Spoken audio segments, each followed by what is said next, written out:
Hello.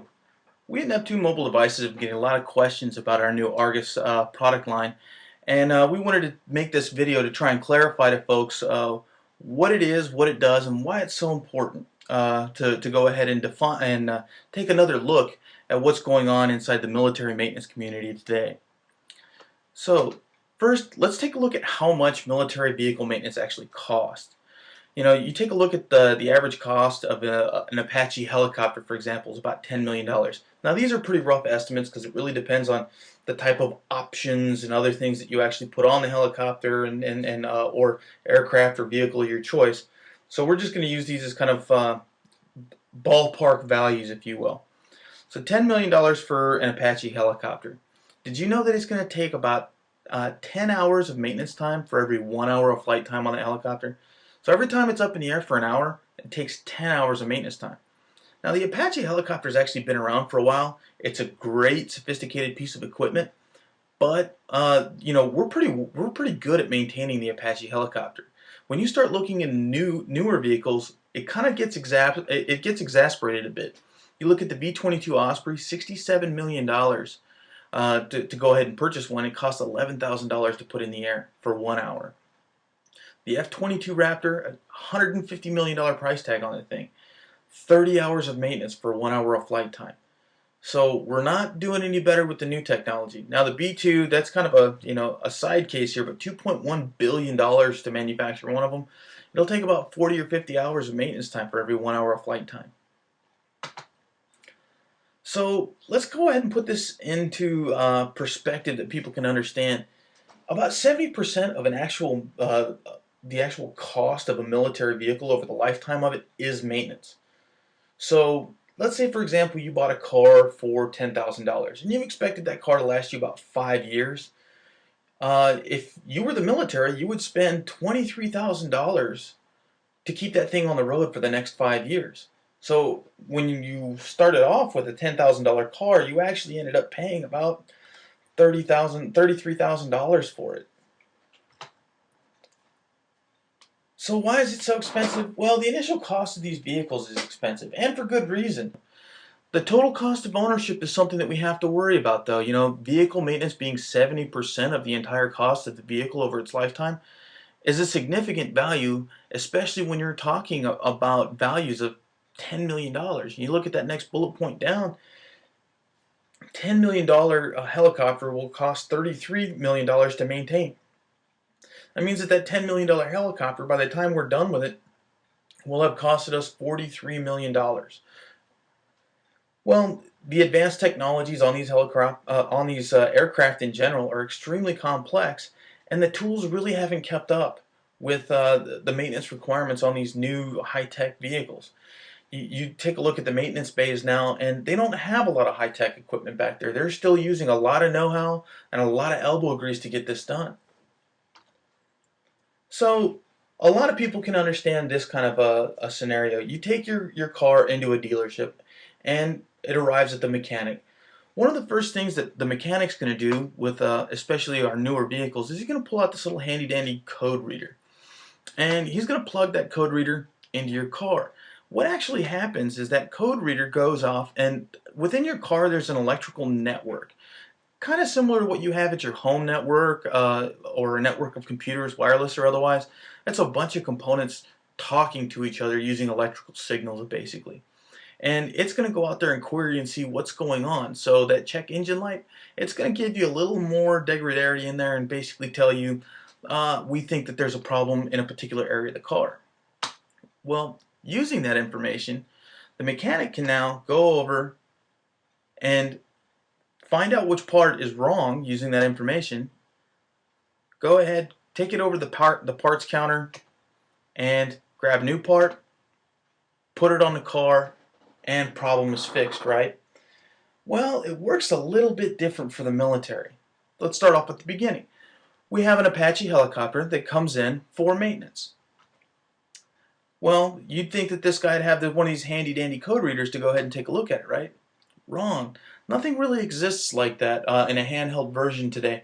Essentially what they're going off and doing is they're looking at the dashboard of the helicopter to find out what air codes are there and read through those pages. Occasionally they have a few laptops that have some custom software on there. That means that like they can talk to a part or a couple of parts on the helicopter. So think of it this way, they might have a network set up, but they can only talk to, like, for example, the air conditioner or something of that nature. So since they don't have that, what they end up going over is they read that information off the vehicle and they take their best knowledgeable attempt at trying to fix the vehicle. So they're going to go ahead and bring that part over to the parts counter, put it on another one. Sometimes it works, sometimes it doesn't. A lot of times they need to go ahead and swap out a second part. And more often than not, they will swap out a third as well. This is an epidemic within the military community many refer to as swaptronics. And it's a difficult thing to deal with, especially when you consider the fact that this guy over here at the parts counter might have to be in Afghanistan. They might have to be on Iraq. Anywhere around the world. They could be on a naval aircraft carrier. You just don't know. So how are they maintaining all of this parts inventory that they have? Well, what happens is first off, they warehouse them. If possible, they'll go ahead and start up a warehouse, stock it full of parts, and that way they have those ready and on hand. But more often than not as well, they're also doing a lot of this overnight shipping stuff. So they're packing these parts into a crate, putting them on a plane, plane's taking off, plane's coming back. So that's a round trip ticket for all three parts, plus the cost of warehousing as well. It means we're carrying around a lot of inventory. Because when you think about it, each one of these parts actually costs about $50,000 a piece on average. Some are way more, some are less, but let's just go ahead and use that number for now. So every time a scenario like this occurs, there's $150,000 getting packed into a crate, crate going on a plane, plane taking off, plane coming back. Well, did you know that many of these parts have nothing wrong with them? So they're just on the road, they're just in flight, taking a round trip ticket for really nothing. Many of these parts actually return back to the military parts counter with a NFF or an NFF code on them. Basically what that means is no failure found or no fault found. So really, just because we had no way of figuring out what part was actually wrong, we shipped all three back, and they made this round trip ticket for for nothing. So how many parts did this example really take? Well, you have the three that came off the vehicle that could have been bad. All three of them could have been bad. One may have been bad. We're not quite sure. How many parts got shipped out? Well, we know that three got shipped out. We also know that 3 parts got shipped in. There's basically 9 parts for $450,000. And the reason for this extra 3 in here is because since it takes 90 days, 30 to 90 days to repair broken parts and extra parts that must be available, you have to have those on hand. They have to be in stock. Now these costs don't include shipping or repair costs. They're only the cost of the extra parts that need to be held in inventory. And that's an important thing to note because there's no real way for us to go ahead and track that particular item. Sometimes the military will use a third-party service like FedEx or DHL. Sometimes they'll put these parts on a C-130 or other military aircraft. I don't know how they're shipping them. The other part is the repair costs we're not sure of either because some of them are under warranty and some of them aren't. So it all depends on who's fitting the bill there. So we know that there's cost there, just don't know how much. So what does this mean? Well, this means the price of a bad part, $50,000. The price of finding out which part is bad is about $400,000. We have no clue how much it's costing us to ship them, and we have no clue what the price of repair is. Now, it's important to note that while some of these values might be exaggerated, this particular example is for one aircraft on one day. So this is only one example of what happens on a regular basis, day to day, on military flight installations. So the value of fixing this problem in today's economy, quite simply priceless. So this is what we're doing to go ahead and fix this problem. We at Neptune Mobile Devices have created the Argus. And the Argus you can actually plug in to an Apache helicopter or any other what's called a Mil Standard 1553 capable aircraft. It's a fancy word for saying that the military has a network on the vehicle, very much the same as kind of like that what that car did. It's a bit more sophisticated, it's got a lot different information on it, and it's a bit harder to decode, but the data's there, it does exist, and we invented a product that would go ahead and plug into it and speak that aircraft's language. So we can go ahead, tie onto that vehicle, and see what is ailing this thing.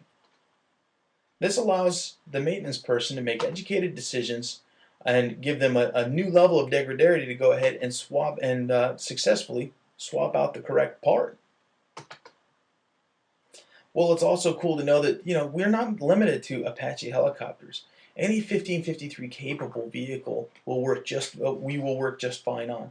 So you look at our advanced aircraft, the Striker, which is widely in use in the Army and Marine Corps today, the B-2 Spirit bomber. We also work on UAVs, Bradley fighting vehicles. There's a number of different systems out there. This is just a small example of the types of different systems that the Argus unit can go ahead and attach itself to. Other important note, that's the very same unit that you took from an aircraft you can take to a ground vehicle or different type of aircraft, and you don't need to change anything physical about the unit whatsoever. So there's no special key coding or anything like that. It will work. You might have to swap out the cables so that you can connect to them, but the same device will work on all of them. So we don't just read the data. We collect it, review it, learn from it, and tell everyone we know about it. So let me walk you through exactly how we go ahead and share data amongst all these different groups. So the key is the data. We have to start off with the database. And the Argus actually imports data into this database for archival and analysis. But we're not going to stop there. See, there are many different sources of data, and why be just limited to the Argus? Why not go ahead and grab information out of a maintenance digital logbook or even digital flight logbook as well, so that we have that data too? And let's go ahead and grab what information we can out of the repair manuals or IETM. For those of you not aware, IETM means Integrated Electronic Training Manual. On another note, the IETM can actually be loaded on the Argus. So essentially, when you have the Argus in your hands, you have all the training manuals you would need to debug all the different items there. It saves you a lot of trips back and forth to the shop when you have to look up critical information. Finally, we go ahead and import all of the parts tracking database. This allows us to know how many parts are being shipped out and for what potential causes. And also what's coming back in good. Now, once we got all this information, well, we got to share it with these SMEs. We compile it through a system of algorithms, but we also have to have that human element to go ahead and check this stuff out, make sure that we're actually making the appropriate recommendations. And they're going to go ahead and add all this where? Exactly, right back into the database.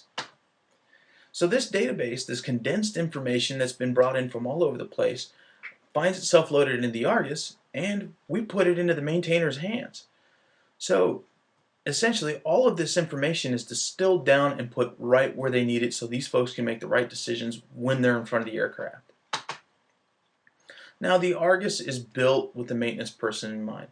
It's built using a shock-resistant, water-resistant handheld computer that is designed to take the use and abuse of a maintenance environment.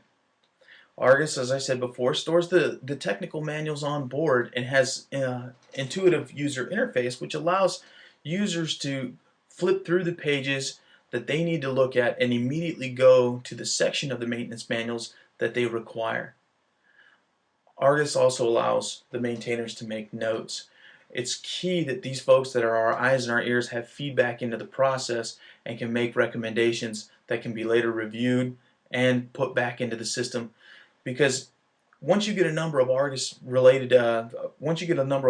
units out in the field, everyone's beginning to benefit from them and other people's experiences with them. It saves taxpayers money, it provides the troops what they need when they need it, and it archives that key piece of knowledge that is actually leaving the workplace today.